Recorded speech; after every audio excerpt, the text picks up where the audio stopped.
அப்படின்னா 1000 ரூபாய் இல்லத்தரசிகளுக்கு 1000 ரூபாய் என்னும் திட்டம். அது மக்கள் நீதி மையம் தான் முதலில் உரைத்தது என்று சொல்வதில் அர்த்தம் இல்ல. சொல்லலாம், செய்யணும்ல.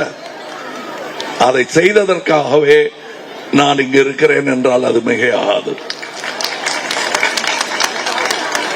மகளிர் இலவச பேருந்து பயணம், இப்படி பல திட்டங்கள். ஆனா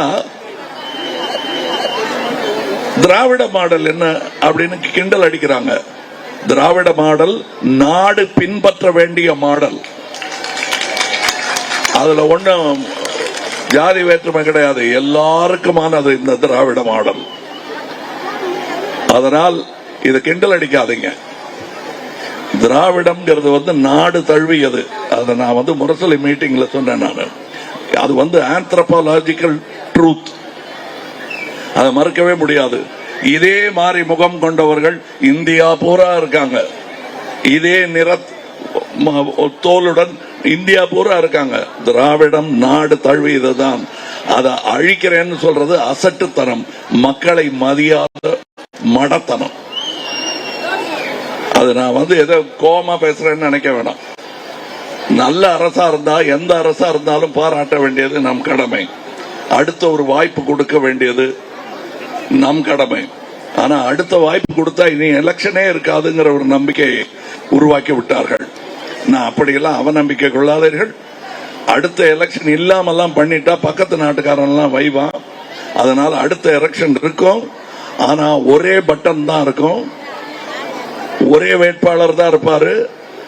அந்த பட்டனுக்கு மேலே ஒரே மொழியில, அதாவது இந்தியில மட்டுமே எழுதி இருக்கும். ஒரே நாடு, ஒரே மொழி, ஒரே ஜிப்பா, இவிஎம்ல ஒரே பட்டன். அது மாத்திரம் இல்ல, நமக்கு நம்மளுடைய தேசிய கொடையில 3 கலர் பார்த்தே பழகிட்டோம். அத ஒரு கலரா மாத்தணும்னு நினைக்கிறாங்க. அதுக்கு நான் ஒத்துக்க மாட்டேன். நீங்க எப்படியோ தெரியாது. கைத்தட்டல பார்த்தா நீங்களும் அதே எண்ணத்தில் இருக்கிறீர்கள் உணர்கிறேன். அந்த உணர்ச்சியை நீங்கள் எலெக்ஷன் போது காட்டுங்க. இவர் குரல் பாராளுமன்றத்தில் ஒலிக்க வேண்டும். இப்ப நான் ஒவ்வொரு வாட்டி பேசி முடிக்கும் போது அந்தந்த கட்சியின் சின்னங்களை நான் மறந்து விட்டேன் என்று நினைத்துக் கொண்டு இப்படி காட்டுவாங்க. நான் சொன்னேன், மறக்கலைங்க.